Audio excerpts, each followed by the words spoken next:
Hello students, house you. स्वागत है एक बार आपका फिर एपीएन साइंस कठुमर के ऑनलाइन क्लासेस में। तो मैं उम्मीद करता हूं कि आप सभी वीडियोस को देख रहे होंगे और पढ़ रहे होंगे और समझ भी रहे होंगे। ठीक है, तो हमने देखो राशियों की हम त्रुटियों की बात कर रहे थे। त्रुटियों के बीजगणित हम पढ़ रहे हैं कि हम किस प्रकार से सॉल्व करें। तो हमने जोड़ना सीख लिया, घटाना सीख लिया, गुणा भाग में हमने त्रुटियां देख ली थी। तो नेक्स्ट टू लास्ट आज हम सीखेंगे, आज का टॉपिक क्या है हमारा, कि राशियों की घात में त्रुटि कैसे निकालें।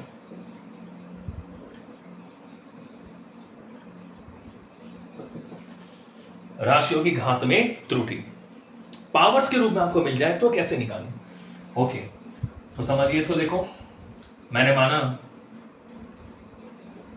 माना x इज इक्वल टू, ठीक है, x इज इक्वल टू मैंने मान लिया a की पावर m अपॉन b की पावर n। और ये पावर्स के रूप में आ गया। a की घात कितनी है, स्मॉल m, और b की घात कितनी है, स्मॉल n है। तो ये हमारा हो गया वास्तविक मान। अब इसको हम कैसे सॉल्व करते हैं, देखिए x बराबर हो गया a की पावर m और b की पावर n। तो हमें क्या निकालना है, त्रुटि निकालनी है। देखिए कैसे निकालेंगे बच्चों, दोनों ओर हम लॉग लेंगे। देखो, समीकरण 1 के दोनों पक्षों में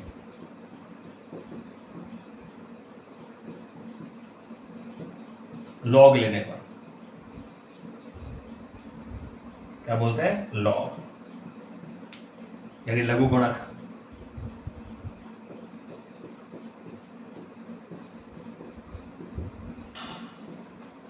तो समीकरण 1 के दोनों पक्षों में हम लॉग ले लें, लॉगरिथम ले लें, इसे लॉग से सॉल्व करते हैं। तो बच्चों दोनों, जैसे साइन थीटा कोस इस तरह होता है, ऐसे लॉग भी एक फंक्शन है। तो लॉग एक्स, ठीक है, क्या ले लिया, लॉग। ई होता है इसका बेस, ये ई क्या होता है, बेस, यानी आधार। ठीक है, ये बात आप सब सीख जाओगे। तो लॉग ले रहे हैं दोनों तरफ, log x is equal to, तो देखो यहां भी लॉग आएगा, लॉग बेस ई। बोलते कैसे, लॉग बेस ई, बेस यानी इसका आधार है ई। नेचुरल लॉग कहलाता है ये कौन सा लॉग होता है, नेचुरल, प्राकृतिक लॉग है। ठीक है, तो लॉग बेस ई, अंदर हमारे पास है a raise to the power m, b raise to the power n। ठीक है, अब देखिए बच्चों, प्रॉपर्टी होती है लॉग में, गुणधर्म होता है कि अगर लॉग आपको ऐसा मिल जाए, log m अपॉन n, ये सब बेस हो गया, log m अपॉन n। तो log m अपॉन n का फॉर्मूला होता है एक, कि log m minus log n। ठीक है, ये इसका फॉर्मूला होता है। log अगर m अपॉन n दो राशियों के भागफल के रूप में आपको मिले, log m अपॉन n, ये क्या होता है, log m minus log n। ऊपर वाला हो गया m, नीचे वाला हो गया n। एक फॉर्मूला और होता है, दोनों फॉर्मूला ध्यान रखें, log m की पावर n, पावर के रूप में हो तो पावर को आगे ले आते हैं, ये फॉर्मूला होता है log के लिए, तो n log m। ठीक है, तो इन फॉर्मूलास को आपको ध्यान रखना है, तो इन दोनों को मैं यूज करूंगा। ठीक है, तो log m अपॉन n तो क्या होता है, log m minus log n, और log m की पावर n क्या होता है, n log m। क्लियर। तो देखो समीकरण 1 में हम फॉर्मूला लगाएं,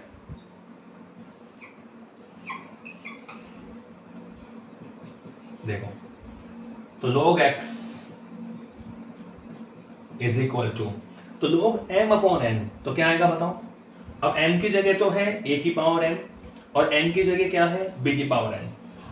तो log m अपॉन n कितना आएगा, log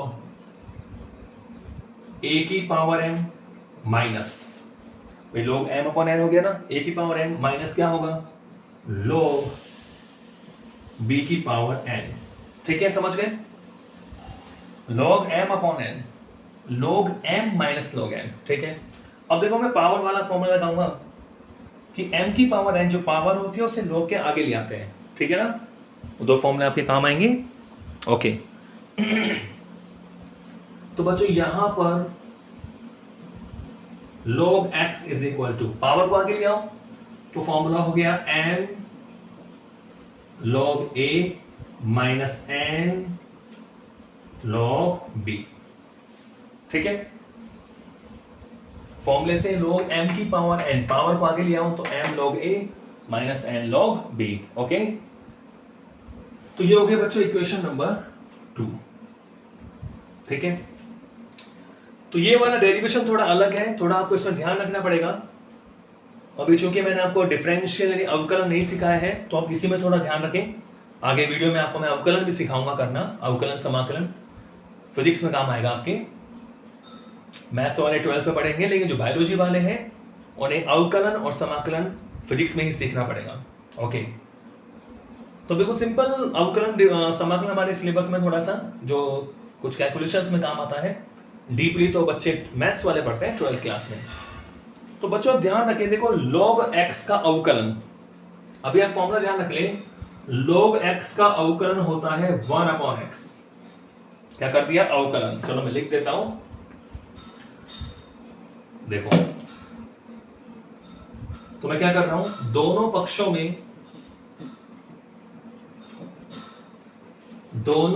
में अवकलन करने पर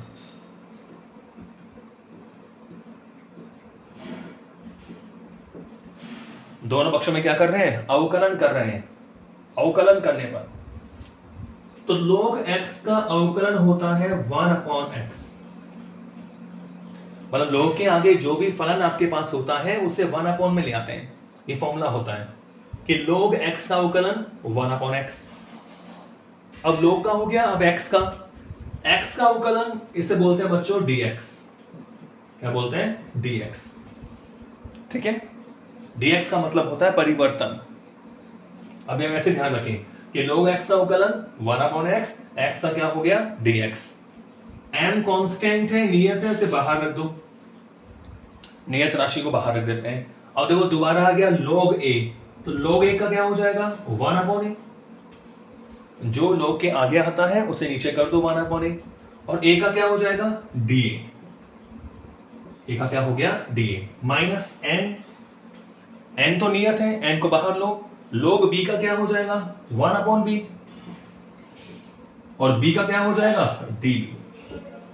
क्लियर है,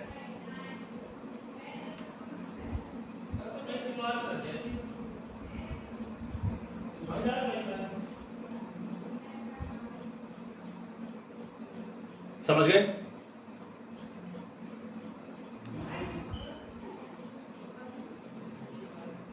तो अब देखो dx मतलब होता है x में अल्प परिवर्तन, dA का मतलब है a में परिवर्तन, और dB का मतलब है b में परिवर्तन। वास्तव में जो अवकलन होता है वो परिवर्तन की दर होती है, एक राशि का दूसरी राशि के सापेक्ष परिवर्तन की दर। तो बच्चों इसको देखो, dx को फिजिक्स में हम जैसे d को डेल्टा लिख देते हैं, डेल्टा x लिख सकते हैं, डेल्टा x/x। dx को मैं क्या लिख रहा हूं, डेल्टा x। dx और डेल्टा x दोनों एक ही है, दोनों का मतलब है x में परिवर्तन, चेंज इन x। ओके, तो ये मेरे पास देखो है m, और dA को मैं लिख रहा हूं delta a/a minus n, dB को लिख रहा हूं मैं डेल्टा b/b। क्लियर है, delta x/x is equal to m delta a/a minus n delta b/b। तो मैंने यहाँ dx को डेल्टा a लिख दिया, dA को डेल्टा a, सॉरी dx को डेल्टा x लिखा, dA को डेल्टा a और dB को डेल्टा b। ठीक है, ओके। तो अब मैं देखो दोनों तरफ प्लस माइनस लगा रहा हूं त्रुटियों के लिए, तो plus minus delta x/x plus minus m delta a/a, और यहां हो जाएगा बच्चों minus plus n delta b/b। ठीक है, तो यहां से आप देख रहे हैं कि डेल्टा x/x के वही चार मान आएंगे, दोनों पॉजिटिव दोनों नेगेटिव, पहला पॉजिटिव दूसरा नेगेटिव, पहला नेगेटिव दूसरा पॉजिटिव। तो हम अधिकतम मान लेते हैं, तो यानी हमारा जो फॉर्मूला बना वो क्या बना कि delta x/x is equal to plus minus n delta A upon A plus N delta B upon B. ये हमारा फॉर्मूला बना। ठीक है, तो अगर हमारे पास पावर के रूप में मिल जाता है x बराबर a की पावर m बटा b की पावर n, क्या करना है, x में आपेक्षिक त्रुटि निकाल रहे हैं, डेल्टा x अपॉन x बराबर m को आगे ले आओ, a में आपेक्षिक त्रुटि delta a upon a plus n को आगे ले आओ, डेल्टा b अपॉन b। अब चाहे भाग में हो चाहे गुणा में हो, हमें प्लस ही करना है। तो x बराबर a की पावर m बटा b की पावर, कुछ भी हो, चाहे एक राशि हो, दो हो, दो से ज्यादा हो, तो क्या करना है, घात को आगे लाओ और आपेक्षिक त्रुटि के रूप में लिख दो। तो m delta a upon a plus m delta b upon b। तो ये फॉर्मूला हो गया हमारे पास घातों के कारण त्रुटि निकालने के लिए। समझ गए?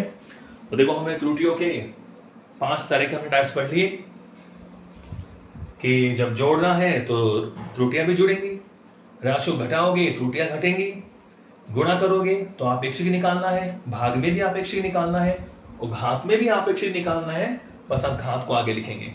ठीक है, तो चलो इस कंसेप्ट को हम एक क्वेश्चन से समझते हैं।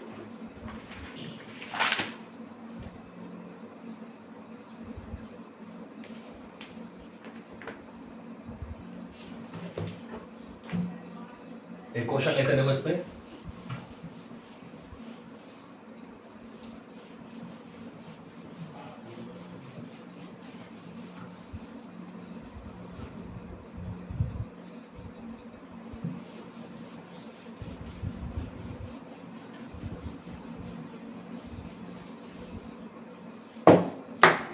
एक क्वेश्चन देखिए, क्वेश्चन क्या कह रहा है आपसे, यदि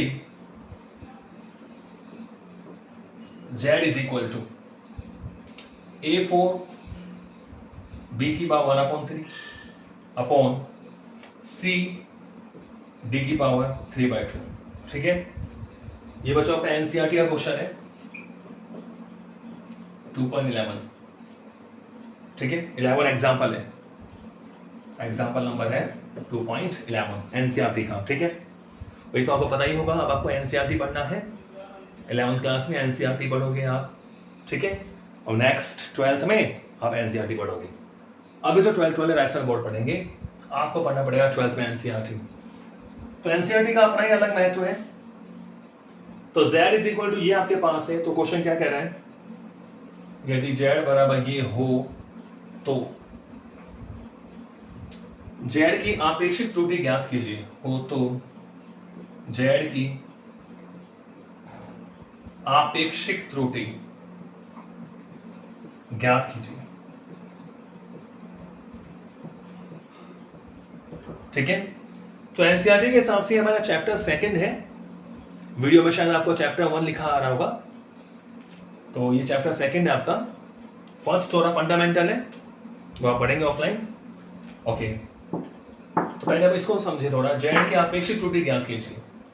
तो देखो फॉर्मूला क्या आ गया भाई, क्या गिवन है आपके पास, हमें क्या दिया हुआ है कि z is equal to A4 b power 1/3 c power 1 और d की पावर क्या है 3/2। तो घात वाला क्वेश्चन आ गया, तो क्या करना होता है, क्या होता है फॉर्मूला, इसलिए क्या होगा बताओ कि delta z upon z is equal to plus minus, पढ़ा हमने फॉर्मूला, आपेक्षिक त्रुटि निकालते हैं। ओके, कितनी राशियां हैं, 1 2 3 4, 4 राशियां आपके पास है, सबकी पावर आपको दे रखी है। तो A4 को आगे ले आओ, डेल्टा a अपॉन ए, जैसे हम m को आगे लाए थे ना, प्लस ही करना है। b की पावर कितनी है 1/3 delta b upon b, plus ही करना है आपको। अब ये तो c की पावर कितनी है 1, तो 1 तो 1 ही रहेगा, delta c upon c plus d की पावर कितनी है 3/2 डेल्टा d अपॉन d। बताओ आई कि ये बात समझ में, ये हो गई z के मान में आपेक्षिक त्रुटि। समझ गए, पावर को आगे ले आओ और आपेक्षिक त्रुटि के रूप में लिख दो। ठीक है, तो आप एनसीईआरटी का 11वां एग्जाम्पल था, तो आप समझ गए हैं। ओके, और देखते हैं आगे क्वेश्चन। और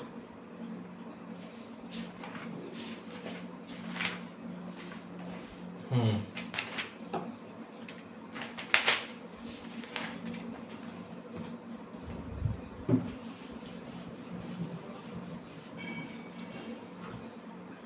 अगला एग्जाम्पल भी आपका एनसीईआरटी का है, एग्जाम्पल नहीं सॉरी क्वेश्चन है। तो एनसीईआरटी का आपका क्वेश्चन नंबर है 13, ठीक है, क्वेश्चन नंबर 13 क्या कह रहा है, कोई भौतिक राशि P जो है वो आपको इस प्रकार से दी हुई है, P is equal to A cube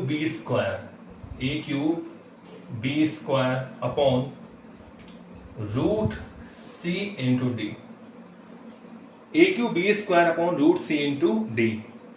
और क्वेश्चन आपसे क्या कह रहे हैं, यदि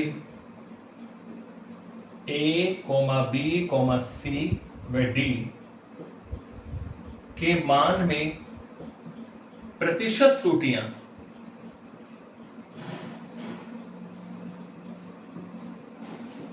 क्रमशः, यानी सभी के मान में हमें क्या दिया हुआ है, प्रतिशत त्रुटि दे रखी है। यदि A comma B comma C व डी के मान में प्रतिशत त्रुटियां क्रमशः क्या दे रखा है, 1342, यानी 1%, 3%, 4% व 2% है। तो क्वेश्चन पूछ रहा है P के मान में प्रतिशत त्रुटि ज्ञात करो।